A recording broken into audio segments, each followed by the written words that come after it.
when we talk about digital cocaine, when you compare the brain scans of people who actually snort cocaine and you compare that with someone who's digitally addicted, the brain scans are nearly identical to either heroin or cocaine. We're giving the equivalent of cocaine to children, and a child's brain can't handle it.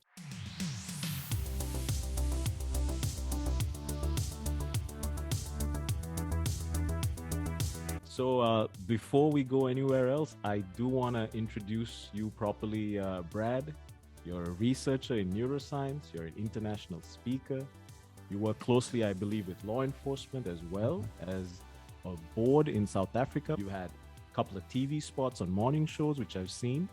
You've been on plenty of radio shows, and you're a podcaster as well. You are the reputed author of 3 books. Shot of that. That's what the cover looks like. Yes, Digital Cocaine. It's the follow-up book to The Dark Side of Technology. So, I got your copy. I'm so honored. I got your copy. And if you notice, I don't know if you can see it, it's full of highlights. I'm going to hug you next time I see you. I'm honored. I use this so many times, Brad.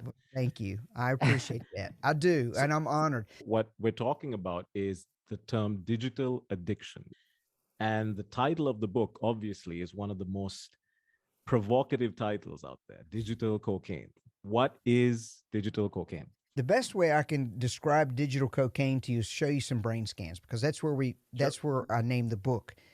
You can actually see addiction on brain scans, and this particular technology is called SPECT, and it stands for Single Photon Emission Computed Tomography. It's just a measure of the activity or the lack thereof, and that is a baseline of a brain scan of someone who's normal. The neurons are firing, everything's well, and then you can put somebody's in the scanner who you suspect has a brain deficiency or damage, and then what you do is you scan it and you measure the deviation, and you can see what the damage is. So here's one of someone who smokes marijuana, and so clearly it affects you. Now this is what was upsetting to people. People don't like to look inside. They like to think that things are not hurting them. And then people like me come along, and this is the ministry side of me, Dimitri, just to be perfectly honest with you. I actually care for people.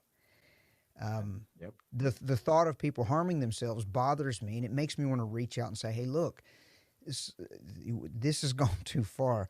But let me show you digital addiction. So the next scan is someone of who snorts cocaine, actually the real powder cocaine. You see those holes there.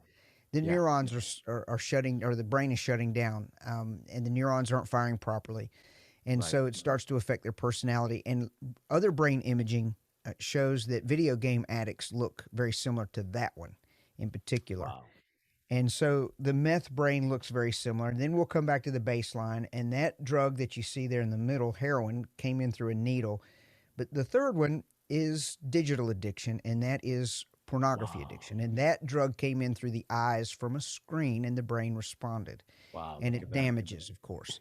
So when we talk about digital cocaine, when you compare the brain scans of people who actually snort cocaine and you compare that with someone who's digitally addicted, the brain scans are nearly identical to either heroin or cocaine. So I named the book Digital Cocaine based on science, not trying to upset anyone, but it's alarming. And, we're giving the equivalent dopaminergically of cocaine to children. They're being babysat with that. And so these are the dopamine hits that we're talking about, right? Large dopamine hits, and a child's brain can't handle it. So when you take the device away from them, they have withdrawals, and it manifests itself in the form of extreme anger and fits. And so if you were to scan their brain, you would see horrific things.